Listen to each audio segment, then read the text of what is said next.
Hello everyone and welcome back to psycho.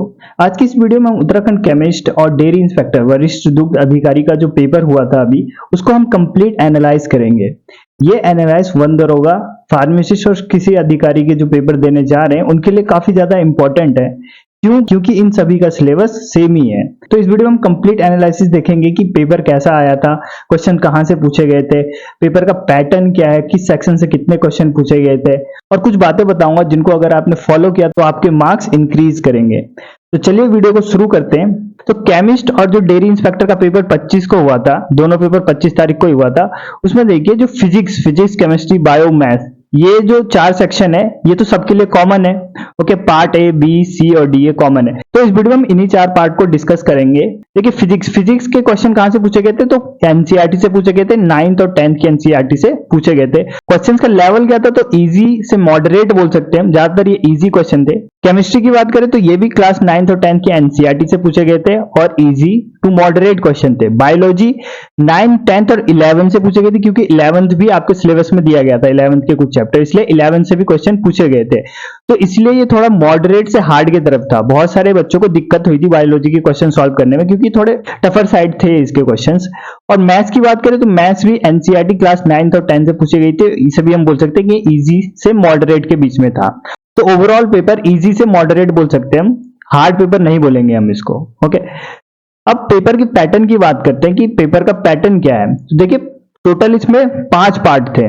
5 part है, जो कि सिलेबस में भी बोला गया था कि 5 पार्ट होगा। पार्ट ए में फिजिक्स है। फिजिक्स से टोटल 18 क्वेश्चन पूछे गए हैं। ओके, केमिस्ट के पेपर में भी और डेयरी इंस्पेक्टर के पेपर में, दोनों में 18। फिर पार्ट बी में केमिस्ट्री है, इससे 17 क्वेश्चन पूछे गए हैं। पार्ट सी में बायो है, यहां से 18 क्वेश्चन और मैथ से 17 क्वेश्चन पूछे गए हैं।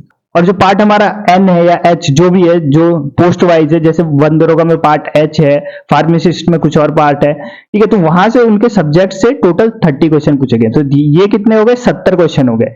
ये 70 क्वेश्चन सबके लिए कॉमन है, तो इन सबका सिलेबस कॉमन है। तो यहां से जो क्वेश्चन का पैटर्न बन रहा है वो बिल्कुल सेम ही रहेगा।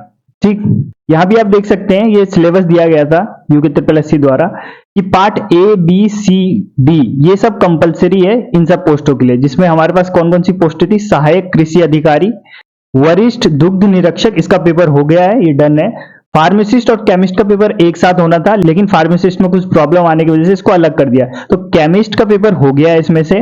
और फॉरेस्टर वन दरोगा का पेपर अभी होना है, जून में होगा ये। ठीक है, इन सबका सिलेबस सेम है, जिसमें पार्ट ए बी सी और डी कंपलसरी है, सबके लिए कंपलसरी, 70 मार्क्स यहाँ से और 30 मार्क्स ये सब्जेक्ट वाइज है। तो अभी हमने डिस्कस कर लिया कि part A B C D इनसे कितने क्वेश्चन पूछे गए हैं। ठीक, अब आगे देखते हैं। देखिए क्वेश्चंस का टाइप मैं बता देता हूं, क्वेश्चंस का टाइप किस टाइप का पूछा जा रहा है। तो टोटल 5 टाइप के क्वेश्चन पूछे जा रहे हैं साइंस में। पहला स्टेटमेंट बेस्ड क्वेश्चन, अभी मैं दिखा भी दूंगा आपको। दूसरा असर्शन और रीजन, यानी कि अभिकथन और कारण बेस्ड वाला क्वेश्चन जो होता है। फिर मैच लिस्ट, 2 लिस्ट दी गई है उसको मैच करना है, इस टाइप के क्वेश्चन। ट्रू फॉल्स वाले क्वेश्चन थे। और डायग्राम या फिर ग्राफ बेस्ड, डायग्राम या फिर ग्राफ हमें दिया हुआ है और उसके बेस पे क्वेश्चन पूछे गए। तो ये 5 टाइप के क्वेश्चन पूछे गए थे एग्जाम में।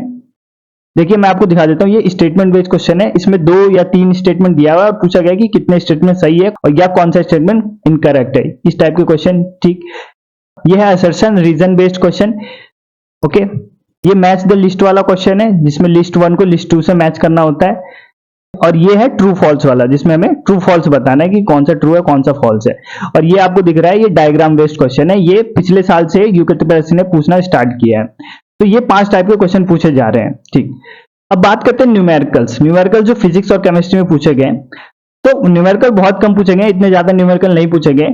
जो न्यूमेरिकल पूछे गए उनके लेवल की बात करें तो वो इजी है, आराम से हो गए थे सारे न्यूमेरिकल। और दूसरी चीज कि ये एनसीईआरटी से उठाए गए थे सारे न्यूमेरिकल, सारे एनसीईआरटी वाले न्यूमेरिकल्स थे।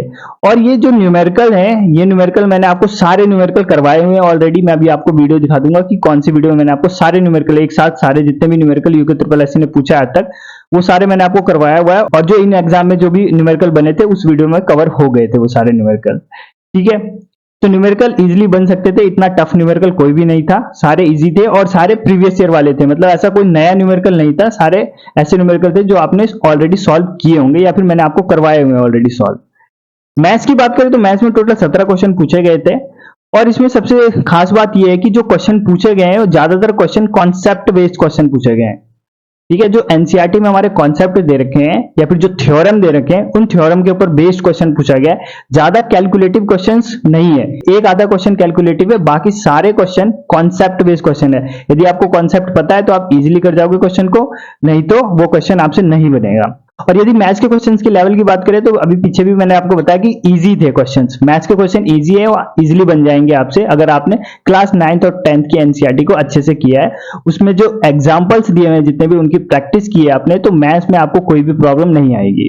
ठीक है, अब मेन चीज ये है, जो भी आगे एग्जाम जैसे कि वन दरोगा का है, फार्मासिस्ट का है, कृषि अधिकारी का एग्जाम है, तो जो इनकी तैयारी कर रहे हैं उनको कौन कौन सी बातों का ध्यान रखना है। तो देखिए, अगर आपने इन सब चीजों को ध्यान में रखा जो मैं आपको अभी बताऊंगा, तो आपके मार्क्स जरूर बढ़ेंगे।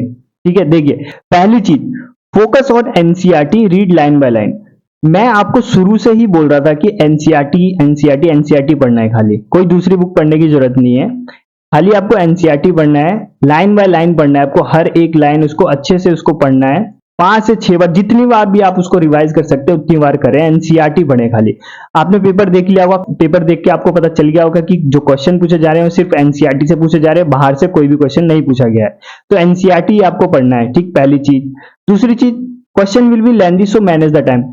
अब आपने देखा, मैंने जैसे अभी आपको 5 टाइप के क्वेश्चन दिखाए, ये 5 टाइप के क्वेश्चन देखने में कितने ज्यादा लेंथी है। अगर आप इसको पढ़ोगे तो 2 मिनट तो पढ़ने में लग जाएगा, फिर 1 मिनट समझने में लगेगा, मतलब ओवरऑल क्वेश्चन को सॉल्व करने में आपको 3 से 4 मिनट जाएगा।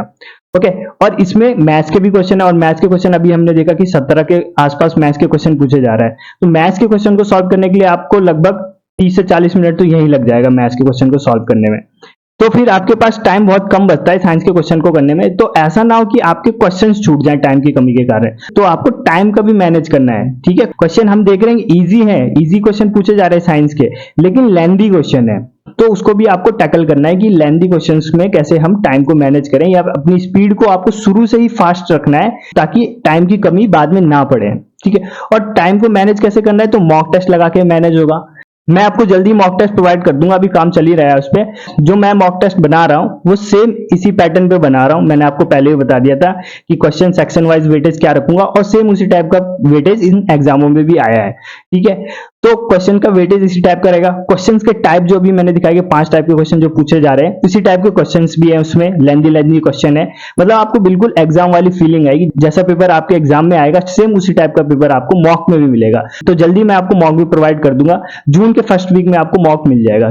ठीक है, तो वहां से आप टाइम मैनेज कर पाओगे। तीसरी चीज आपको ध्यान में रखना है कि मेक सेपरेट की note on important fact provided in NCERT. अब देखिए, मैं एग्जांपल के थ्रू इसे समझाता हूं। जब जैसे आप एनसीईआरटी पढ़ रहे हैं, लाइन बाय लाइन पढ़ रहे हैं, तो आप जैसे यहां पे आए, इस वाली लाइन पे देखें, the eyeball is approximately spherical in shape with a diameter of about 2.3 centimetre. ठीक है, यहां पे एक फैक्ट दिया गया है। अब ये फैक्ट दे रखा है कि आईबॉल का जो डायमीटर होता है वो 2.3 सेंटीमीटर होता है। अब देखिए, यूके त्रिपल यही कर रहा है कि यहां से कोई भी फैक्ट उठा रहा है उसको स्टेटमेंट बना के दे रहा है। जैसे हमने अभी देखा कि रेड कलर का वेवलेंथ 1.8 टाइम्स होता है ब्लू कलर के, ये सब इस टाइप का जो क्वेश्चन आया था डायरेक्ट एनसीईआरटी की लाइन से उठा के पूछा गया था, फैक्ट बेस्ड क्वेश्चन। उसमें बहुत सारे क्वेश्चन थे इसी टाइप के। तो जितने भी फैक्ट मिलेंगे आपको, उसको अलग से आपको नोट करना है, एक पेपर पे नोट करना है, या उसके लिए एक अलग से कॉपी बना लेना है, और उन फैक्टों को आपको डेली 2 से 3 बार उसको पढ़ना है। ठीक है, तभी वो याद होगा, मतलब एक प्रकार से आपको उसको रट लेना है, याद कर लेना है आपको। ठीक है, तो ये जरूरी करना है। आप इस टाइप के फैक्ट आपको जरूर मिलेंगे क्वेश्चन में। ठीक है, इस बात का ध्यान रखना है। फिर नेक्स्ट, बायो के लिए क्या करना है। देखिए, बायो के लिए क्लास 11th की एनसीईआरटी को भी अच्छे से पढ़ना है। हमने अभी पेपर में देखा कि क्लास 11th की बायो से भी ज्यादा क्वेश्चन पूछे गए हैं, तो 11th का वेटेज ज्यादा डाल दिया उन्होंने। तो 11th की जो एनसीईआरटी है बायो की, उसको आपको बहुत अच्छे से पढ़ लेना है। इस चैनल पे कंप्लीट सिलेबस कराया गया है बायो का, क्लास 11th का भी कवर किया गया है। कुछ टॉपिक्स बच गए हैं तो वो भी जल्दी कवर हो जाएगा, तो आप इस चैनल की भी हेल्प ले सकते हैं।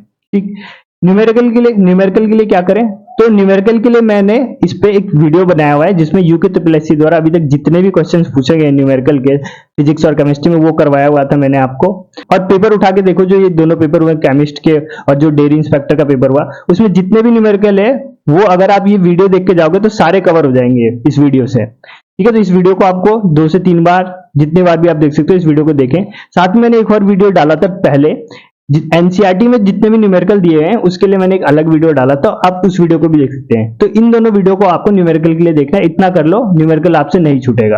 ठीक, फिर मैथ्स के लिए क्या करें, तो मैथ्स में हमने देखा कि क्वेश्चन इजी आ रहे हैं लेकिन कॉन्सेप्ट पे क्वेश्चन आ रहे हैं, थ्योरम पे क्वेश्चन आ रहे हैं। तो आपको जो क्लास 9th और 10th की जो एनसीईआरटी है उसमें जितने भी थ्योरम है, कॉन्सेप्ट है, उसको आपको एक बार अच्छे से देख लेना है। फिर आपको क्वेश्चंस की प्रैक्टिस भी करनी है। तो कैसे करोगे, तो एनसीईआरटी में एग्जाम्पल्स जो दिए गए हैं उन एग्जाम्पल्स को आपको प्रैक्टिस करना है। ठीक है, क्योंकि हमने देखा कि जो क्वेश्चंस पूछे जा रहे हैं वो एग्जाम्पल जो है एनसीईआरटी में उन्हीं को उठा के डाल दिया गया है क्वेश्चन में। तो एग्जाम्पल्स को करना है। और मैं आपको टॉप 200 क्वेश्चंस की सीरीज करवा रहा हूं मैथ्स के लिए, और आपने देख ही लिया होगा अभी तक मैंने कितने करवा दिए, इसमें 110 के आसपास क्वेश्चन करवा दिए। अभी तक 110 करवा दिया। और आप ये पेपर उठा के देखना, ये जो दोनों पेपर हुए हैं उसमें देखना मैथ्स के क्वेश्चन आपको 90% क्वेश्चन मैथ्स के इस वीडियो से बन जाएंगे। ये जो सीरीज इसमें जितने भी मैंने कॉन्सेप्ट बताए हैं इसमें सभी कॉन्सेप्ट हैं जिन पे क्वेश्चन पूछे गए इन दोनों पेपर में। तो यदि आप ये भी देख के गए होते तो आपका 90% क्वेश्चन बन जाता है। यानी अगर 17 है तो 17 में से आपका 13 से 14 क्वेश्चन तो बन ही गया होता। ठीक है, ये वाले टॉप 200 वाली सीरीज में। और अभी इसमें और वीडियो में ऐड करूंगा, जल्दी इसमें ऐड करूंगा वीडियो। तो आप ये जो टॉप 200 वाली सीरीज चल रही है इसको आपको बार बार देखना है। जितने भी कॉन्सेप्ट मैं बता रहा हूं, मैंने जैसे आपको बताया था कि कॉन्सेप्ट की अलग कॉपी बनानी है, क्वेश्चन की अलग कॉपी बनाई, जिसने उस चीज को फॉलो किया होगा उसको तो बहुत ज्यादा हेल्प मिलेगी, क्योंकि अब ये प्रूव भी हो गया कि इस वाली सीरीज से बहुत ज्यादा क्वेश्चन पूछे भी गए हैं एग्जाम में। ठीक है, ओके ओके। तो थैंक यू एवरीवन, इस वीडियो को यहीं पे खत्म करते हैं। आशा करता हूं कि इस वीडियो से आपको बहुत कुछ सीखने को मिला होगा, बहुत सारी चीजें आपको क्लियर हो गई होंगी। यदि आपके मन में कोई और डाउट है तो आप कमेंट बॉक्स में कमेंट करें, मैं आपको रिप्लाई कर दूंगा। ठीक, मिलते हैं नेक्स्ट वीडियो में। जय हिंद।